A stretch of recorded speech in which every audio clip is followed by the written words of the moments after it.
कुंभमेळ्याला नाही, समुद्रात फिरण्याकरता गेले. नावेत बसले, समुद्रात फिरण्याकरता गेले. समुद्राच्या मध्यभागी नाव गेली आणि अचानक वादळ चालू झालं.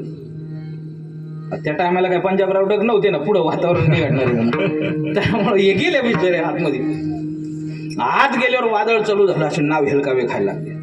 तिघांनी विचार केला आता काय आपण वाचत. योग चांगला त्यांचा की समुद्राच्या मध्यभागी बेट होतं. कसं तरी ते बेटावर पोहोचले. नाव मात्र उडाली. नाव उडाली. ते वाचले खरी, पण ते म्हणे आता इथून मागं जायचं काही पर्याय नाही. तिथं मोबाईलला रेंजच नव्हती ना, कोणाला फोन करता येईना, मेसेज करता येईना. ते म्हणे आता असंही जगलो आणि आता मारावंच लागणार आहे. असंही मरायचं आणि तसंही मरायचं. त्याच्यापेक्षा शेवटचा आधीच गोड व्हावा, भगवंताचं नामचिंतन करत करत ते त्याग करू. तिथं विक्षेपच नव्हता महाराज. लगातार 10-15 दिवस त्यांनी देवाचं नामचिंतन केलं. परिणाम असा झाला, देव प्रसन्न झाला.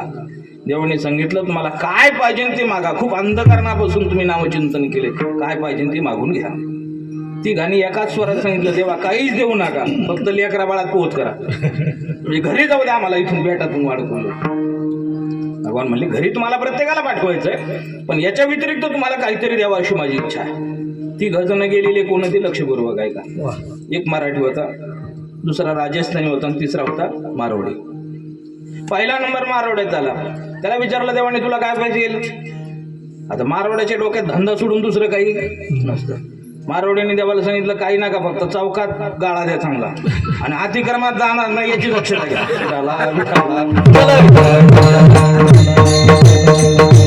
आता 2000च्या नोटा बंद पडल्यात, पण तेवढे 500चे काय असतील तेवढे भंडार द्या. त्यांच्या डोक्यात धंदाच असतो. भगवान म्हणजे ठीक आहे, त्यात असतो. हा चौकात गेला, याचा धंदा बिंदा चांगला चालू झाला. दुसरा नंबर राजस्थानी झाला. त्याला विचारला देवाने तुला काय पाहिजे. पुढं स्वीट मार्ट, लस्सी वगैरे काही चालू करायचं का.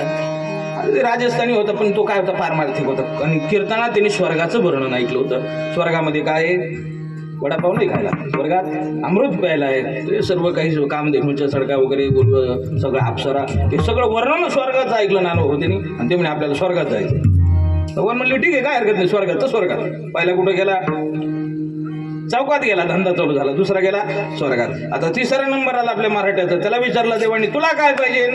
आता मराठी मोठा विचित्र. ते म्हणजे देवा माझे 2 जोडीदार 2 ठिकाणी गेले, मी एकटाच बेटवर राहिलो, त्याच्यामुळे मला काही करमत नाही, मला काहीच देऊ नका, गेलेले परत आणा.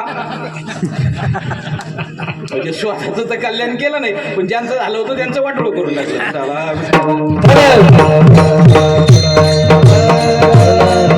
माझ्या घड्याळाप्रमाणे 5 मिनिटं राहिले. 5 मिनिटात एक शेवटचा दृष्टांत सांगू, समाप्त करू. कारण मागणारा जर व्यवस्थित